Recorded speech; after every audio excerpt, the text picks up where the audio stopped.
آج ویو 360 میں پاکستان میں غیر روایتی شعبے کس حد تک ملکی معیشت کی بہتری میں مددگار ثابت ہو سکتے ہیں، اور آپ کو ملوائیں گے قدرتی اشیاء سے رنگ بنا کر پینٹنگ کرنے والی ایک آرٹسٹ سے۔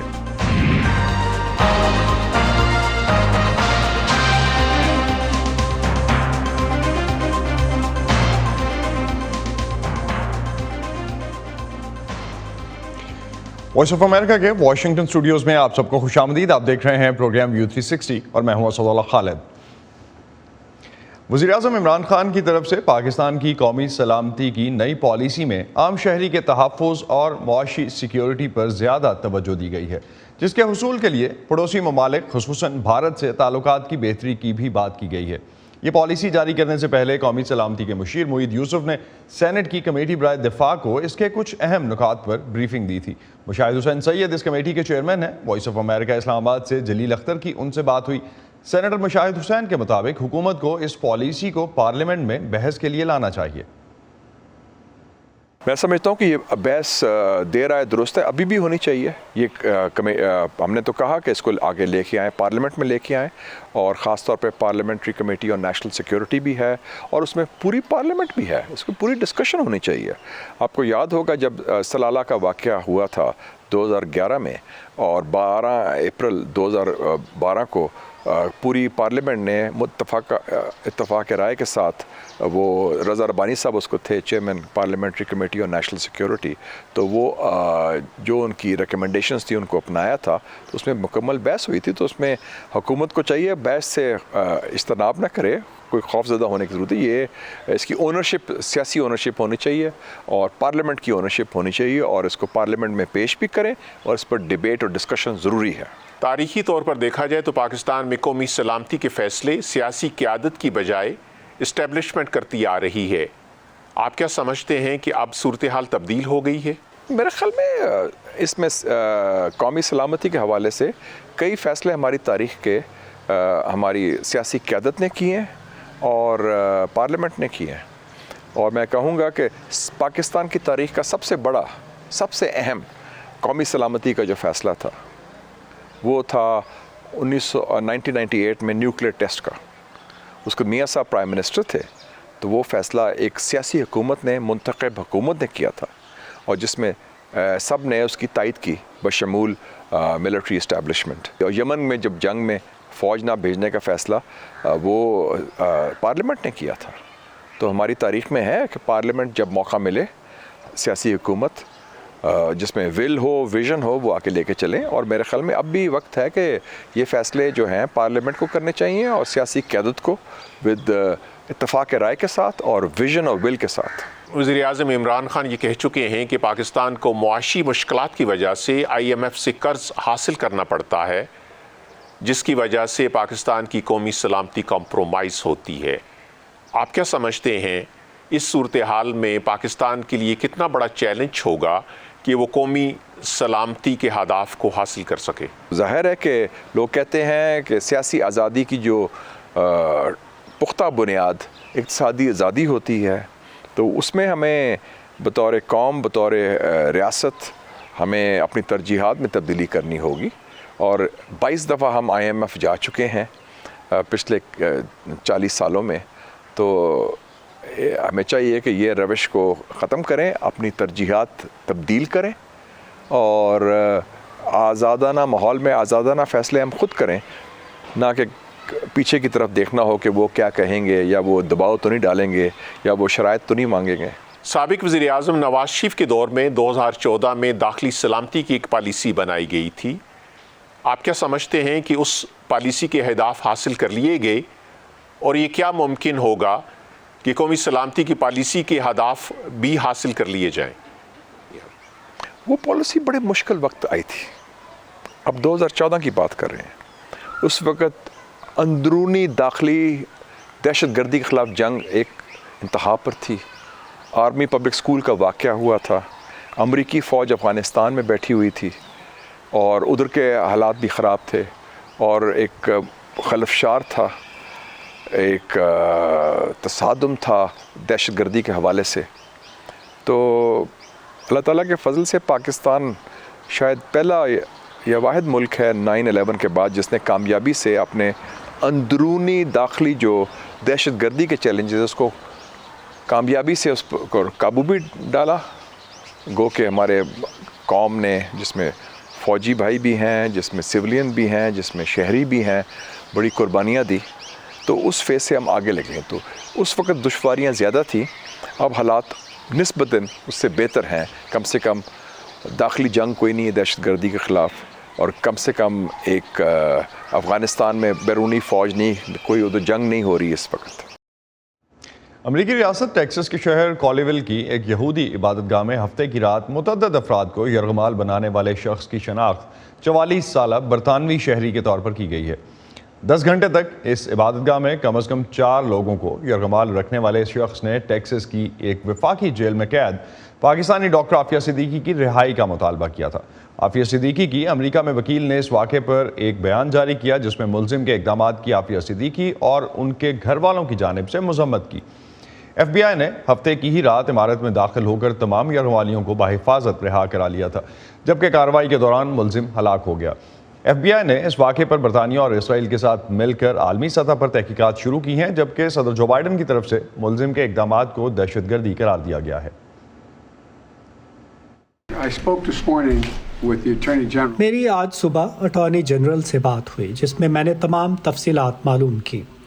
ان کے مطابق مقامی حکام اور ایف بی آئی کے ساتھ بہت تعاون کیا جا رہا ہے اور انہوں نے بہت زبردست کام کیا ہے. یہ ایک دہشت گرد کی کارروائی تھی.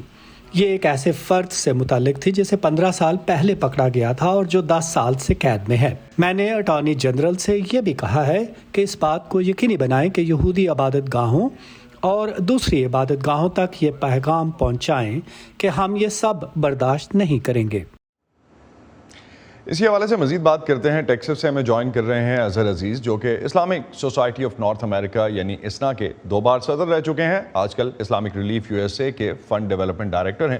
اظہر, وہ جگہ, اس کے آس پاس کا علاقہ جہاں یہودیوں کی یہ عبادت گاہ ہے, وہاں مسلمان کمیونٹی کے بارے میں کچھ بتائیے ہمیں, ان کا اس واقعے پر کیا رد عمل ہے؟ سب سے پہلے تو بہت بہت شکریہ آپ کا اور وائس آف امریکہ کا مجھے اس پروگرام سے جوڑنے کے لیے. بہت افسوسناک واقعہ ہوا سیٹرڈے جنوری 15 کو, اور کولیول ایریا میں مسلم کمیونٹی کافی عرصے سے ہے. وہاں تقریباً 20 سال سے زیادہ وہاں 2 مساجد ہیں, اور وہاں کی کمیونٹی انٹرفیتھ ورک میں اور انٹر ریلیجیس ورک میں بہت ایکٹیولی پارٹیسپیٹ کرتی ہے. تو سیٹرڈے کے دن بھی اسلامک ایسوسی ایشن آف مڈ سٹیز کی طرف سے پانی اور کچھ سنیکس وغیرہ بھیجائے گئے. گڈ شیپرڈ کیتھولک چرچ جو صرف ایک 2 بلاک کی دوری پہ ہے سنیواگ سے, تو وہاں میڈیا اور جو لوگ ہاسٹیج تھے ان کے فیملی ممبرز اور interfaith leaders, that includes a very prominent امام اور ہمارے پاسٹرز اور رابائز, we were all there. تو یہ ہاسٹیج سچویشن شروع ہوا تقریباً دن کے 11 بجے اور شام کے 9:40 9:45 تک چلتا رہا, اور ہم اس سارے وقت میں ہم وہیں چرچ پہ بیٹھے تھے. ہم نے فیملی ممبرز کو اور جو دوسرے لا انفورسمنٹ کے لوگ ہیں ہم نے ان کو صاف طور پہ بتا دیا تھا کہ ہم یہاں سے جب تک نہیں جائیں گے جب تک کہ سارا سچویشن ریزالو نہ ہو جائے. تو فیملی ممبرز جو ایک رابائی تھے, رابائی چارلی, جو ہاسٹیج تھے, ان کی فیملی بھی ہمارے ساتھ ہی بیٹھی تھی. There was a lot of law enforcement. بہت ٹینس مومنٹس تھے. 5 بجے کے قریب ایک سینئر ہاسٹیج جو ڈائبیٹک تھے اور ایک فارمر چیپلن تھے, تو ان کو ریلیز کیا گیا. تو اس سے کافی امید جاگی کہ دوسرے جو 3 ہاسٹیجز ہیں وہ بھی جلد سے جلد ریلیز ہو جائیں گے.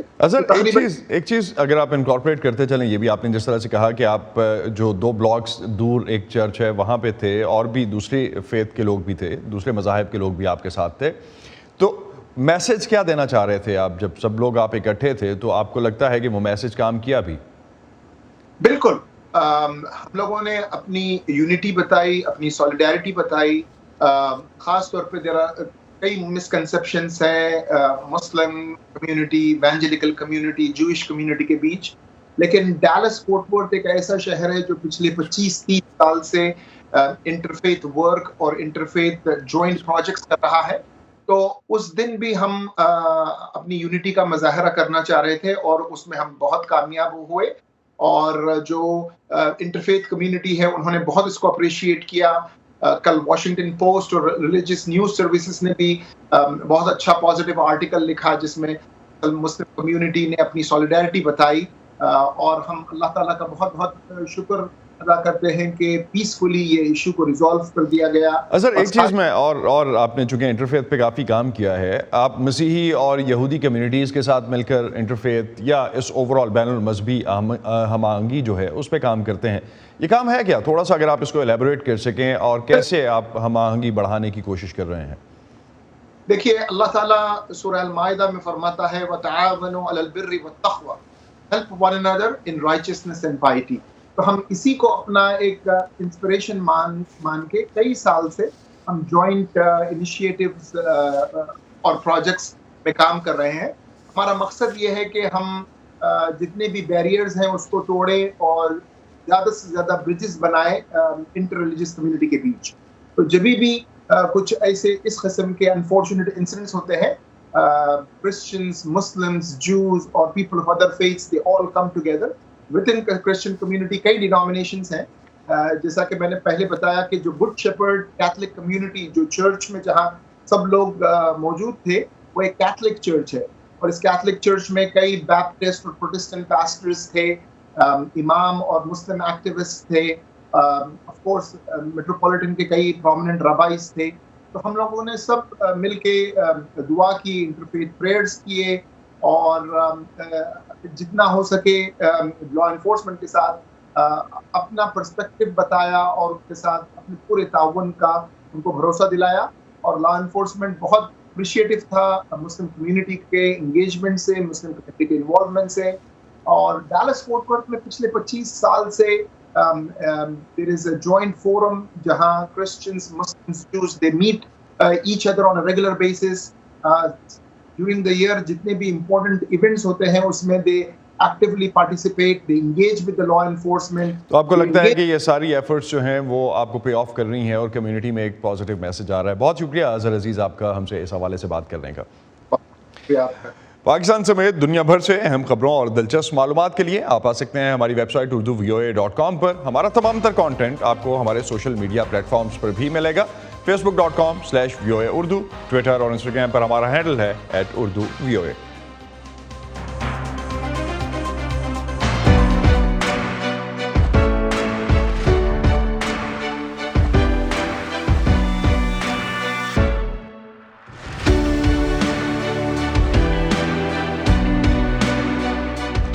دنیا کے ترقی یافتہ ممالک کی طرح پاکستان میں بھی غیر روایتی شعبوں جیسے ہاسپٹیلٹی یعنی میزبانی اور کھانا پکانے کے فن اور اسے بہترین انداز میں پیش کرنے کی تربیت دی جا رہی ہے. ملک بھر میں کئی تعلیمی ادارے ان شعبوں میں شارٹ کورسز اور ڈگریز کروا رہے ہیں جن کی نہ صرف پاکستان بلکہ دنیا کے دیگر ممالک میں بھی مانگ میں اضافہ ہو رہا ہے. ہاسپٹیلٹی اور کلنری کے شعبوں میں کیا تعلیم دی جا رہی ہے اور یہ شعبے نوجوانوں کا مستقبل کیسے بہتر کر سکتے ہیں، جانتے ہیں لاہور سے وائس آف امریکہ کے نمائندے نوید نسیم کی اس رپورٹ میں.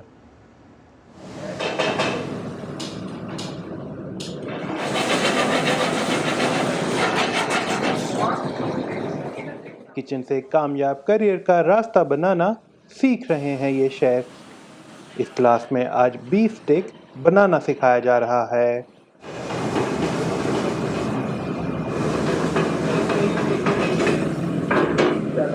مجھے کوکنگ کا شوق ہے جس کی وجہ سے میں اس فیلڈ میں اپنے سکلز کو امپروو کرنے کے لیے آیا ہوں. کھانا پکانا تو سبھی لوگ جانتے ہیں، but food sciences, food handling, proper food handling, food wastage کو کنٹرول کرنا، یہ سب چیزیں صرف اس ہی انسان کو پتہ ہو سکتی ہیں جو پراپر کلینری آرٹ پڑھتا ہے.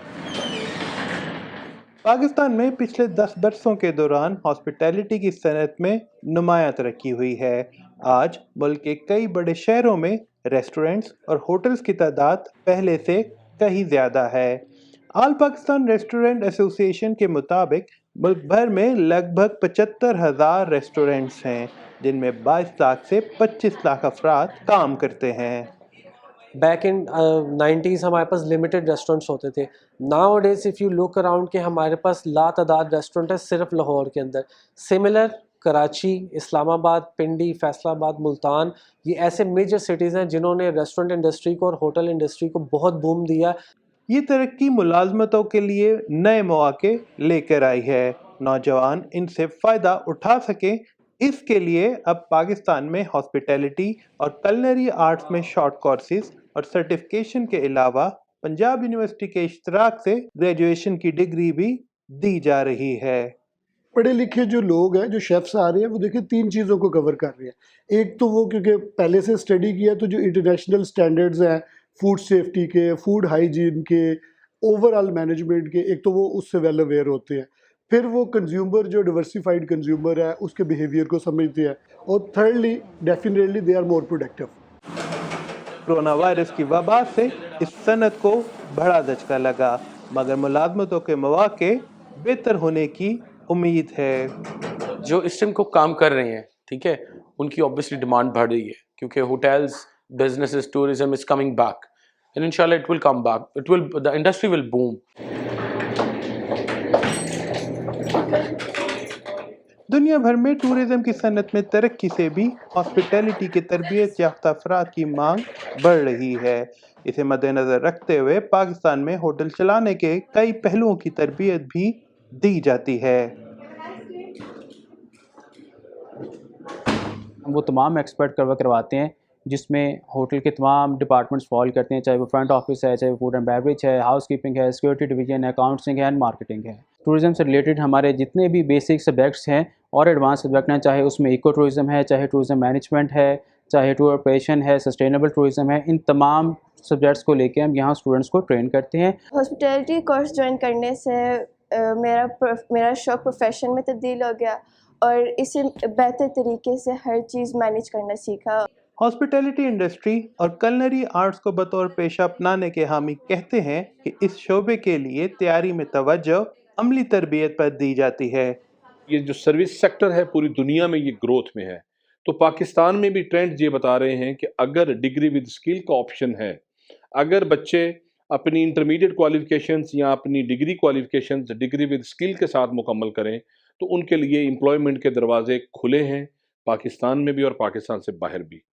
اگر آپ کو اچھا کھانا پسند ہے یا مہمانداری کا شوق ہے تو ایک قدم آگے جا کر سوچئے, ہو سکتا ہے کلنری اور ہاسپٹیلٹی کا شعبہ آپ کے لیے آئیڈیل ہو. Naveed Naseem, Voice of America, Lahore. مختلف قسم کے رنگوں سے پینٹنگز بنانا بھی کوئی عام بات نہیں, لیکن آپ نے کیا ایسا سنا ہے کہ پتھر, کیڑوں, سبزیوں یا پھولوں سے رنگ بنا لیے جائیں اور یہ رنگ اتنے پکے بھی ہوں کہ برسوں ان کی چمک قائم رہے؟ آئیے آپ کو ملواتے ہیں کراچی کی آمنہ فراز سے, جن کے پاس یہ فن ہے کہ وہ ایسی کئی قدرتی اشیاء سے رنگ بنا کر انہیں پینٹنگ کے لیے استعمال کرتی ہیں.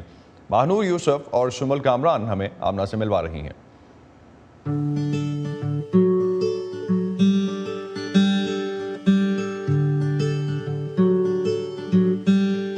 مغل منیچر پینٹنگز جو تھیں ان کو کتنے سال ہو گئے ہیں, 500-600 سال تو ہو گئے ہیں نا, تو آج تک وہ کلر اتنا برائٹ ہے کہ اب تک وہ کلرز گلوئنگ ہیں, اب تک وہ کلرز وہ مینیوسکرپٹس سروائیو کی ہیں.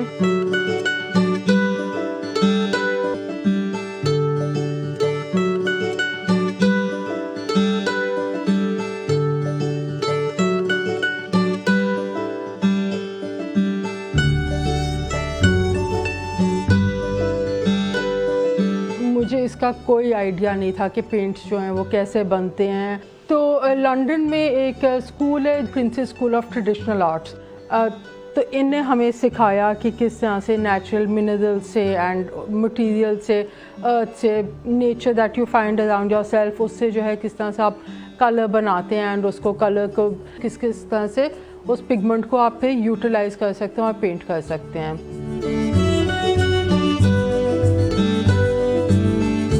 جب وہ وہاں پہ میں گئی اینڈ پوری ایک نئی دنیا کھل گئی تھی کہ یہ جو ہے مٹی سے آپ کلر بنا لیں. اب میں پیپر لیتی ہوں, میں اس کو انار کے چھلکے سے میں پیپر ڈائی کرتی ہوں, وہ بینگن کے چھلکے سے میں نے پیپر ڈائی کیا ہے. ہر جگہ سے اگر میں کبھی کار میں جا رہی ہوں, وہ سڑک پہ کوئی انٹرسٹنگ کلر کا